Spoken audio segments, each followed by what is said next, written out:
Selamat datang di kegiatan pendampingan pemanfaatan podcast untuk pembelajaran masa adaptasi kebiasaan baru diperuntukkan bagi guru di wilayah Kecamatan Makassar, Jakarta Timur.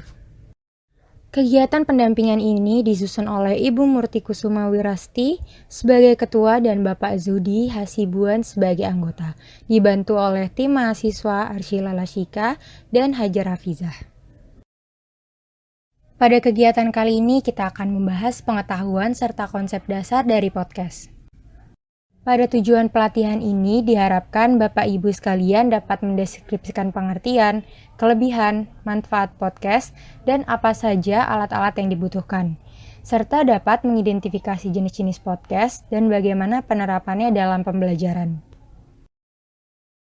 Apa itu podcast? Podcast adalah file audio digital yang berisi informasi yang diunggah dan diunduh melalui website atau portal tertentu di komputer atau perangkat portable.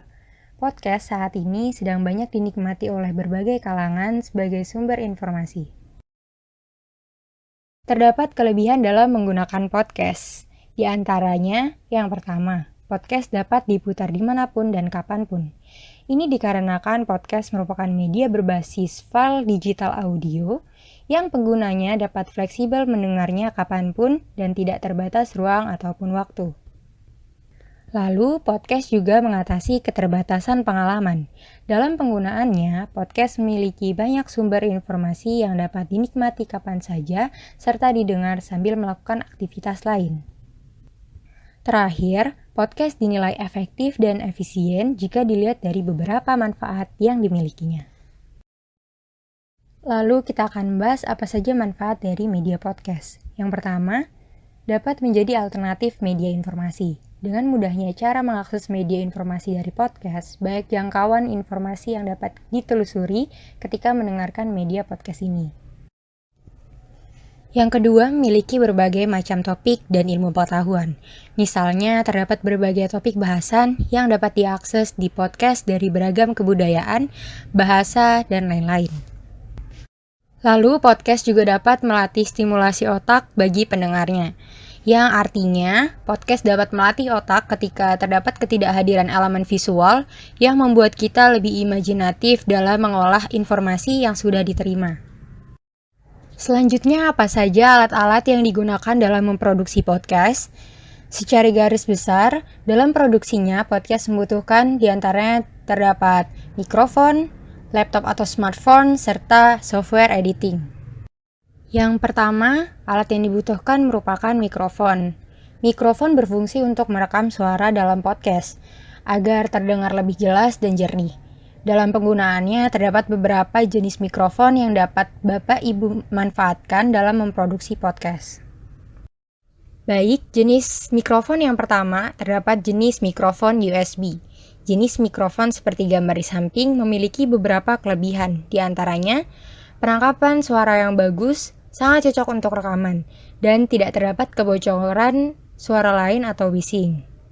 Lalu, terdapat kekurangannya, yaitu mudah terkena feedback atau adanya pantulan bunyi pada sudut ruangan terhadap posisi speaker dan mikrofon, dan harganya yang mahal. Selanjutnya terdapat juga jenis mikrofon clip-on. Jenis mikrofon seperti gambar di samping memiliki beberapa kelebihan, di antaranya fleksibel untuk digunakan pada alat apapun, suaranya yang jernih, dan harganya yang terjangkau. Lalu terdapat beberapa kekurangan, di antaranya jika Anda memasang wire clip atau penjepitnya tidak sesuai dengan instruksi, maka akan dapat merusak wire prop tersebut. Terdapat juga kebocoran dalam proses perekamannya atau masih bising. Terdapat juga jenis mikrofon yang familiar oleh kita semua, yaitu headset.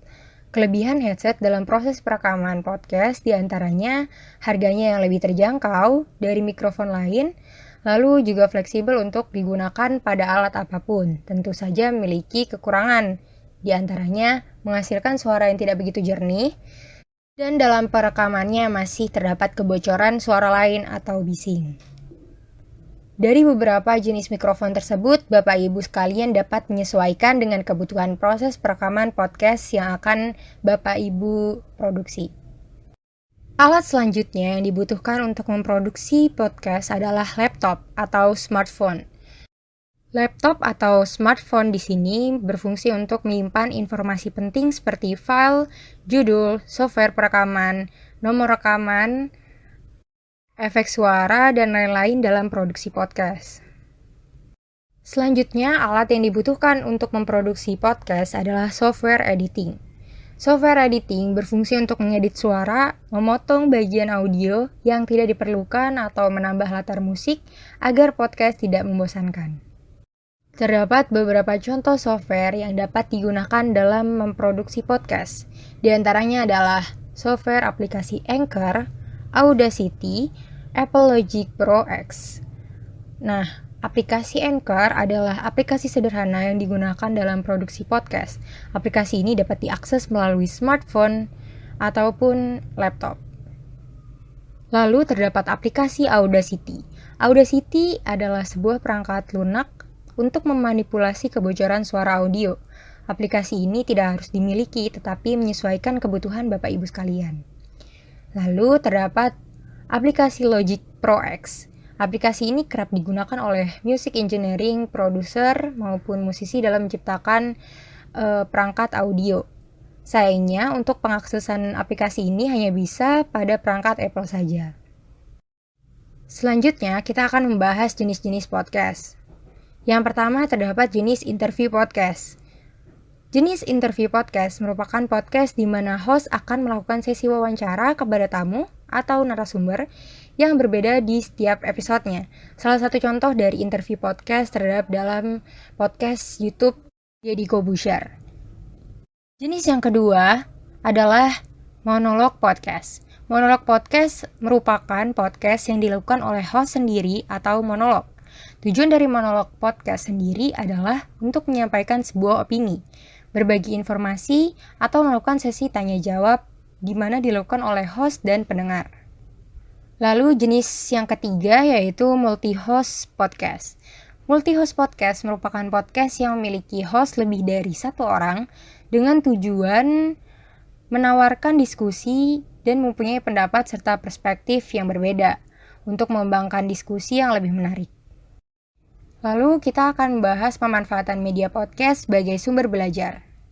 Dilihat dari banyaknya manfaat serta kelebihan dari media podcast, podcast memberikan kesempatan bagi pendidik untuk mengembangkan konten pembelajaran audio interaktif, sehingga jika diterapkan dalam pembelajaran jarak jauh, pendidik dapat memfasilitasi proses pembelajaran peserta didik secara interaktif. Dari metode pembelajaran yang dilakukan secara interaktif tersebut dapat menunjang proses pembelajaran agar lebih efisien dalam mencapai tujuan pembelajaran. Berikut merupakan contoh pemanfaatan podcast sebagai sumber belajar.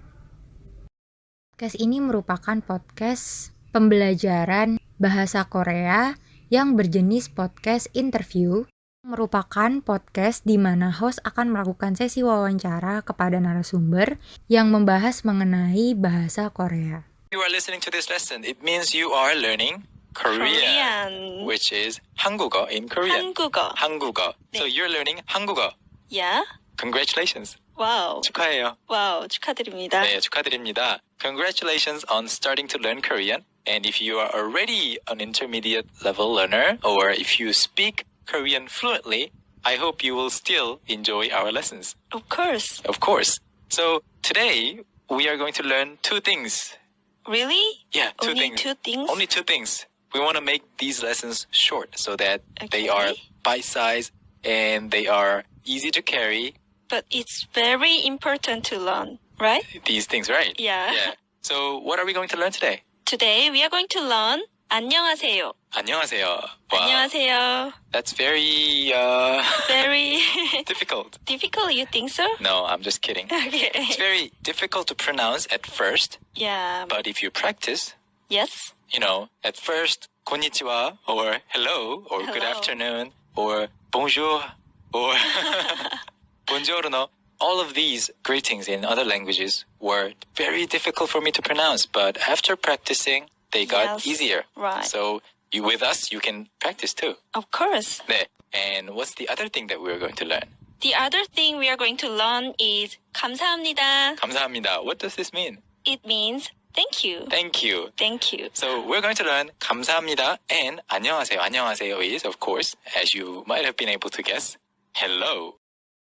Selanjutnya, pemanfaatan podcast sebagai sumber belajar sebagai materi pembelajaran sejarah. Pada podcast ini berjeniskan monolog podcast atau merupakan podcast yang dilakukan oleh hostnya sendiri. Podcast ini membahas mengenai sejarah dan diceritakan secara storytelling.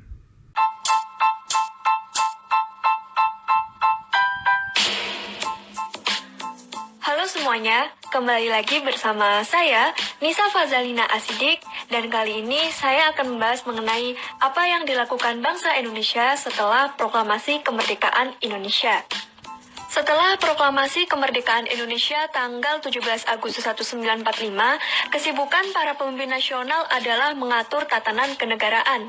Untuk mengatur tatanan kenegaraan, Panitia Persiapan Kemerdekaan Indonesia atau PPKI segera mengadakan sidang-sidang. Sebelum diadakan sidang pertama PPKI, Soekarno mengumumkan 6 orang anggota baru PPKI, yaitu Wiranata Kusuma, Ki Hajar Dewantara, Mr. Kasman Singodimedjo, Sayuti Melik, Mr. Iwa Kusuma Sumantri, dan Ahmad Subarjo. Pada tanggal 18 Agustus 1945, PPKI mengadakan sidang yang pertama di Gedung Chow Sang In, Jakarta. Sebelum rapat pleno dimulai, Soekarno-Hatta meminta kesediaan Ki Bagus Hadikusumo serta rekan-rekan lainnya untuk membahas masalah rancangan pembukaan Undang-Undang Dasar. Masalah tersebut mengenai kalimat ketuhanan dengan kewajiban menjalankan syariat Islam bagi pemeluk-pemeluknya. Hal tersebut dikarenakan pemeluk agama lain merasa keberatan, sehingga diubahlah kalimat tersebut menjadi ketuhanan yang Maha Esa.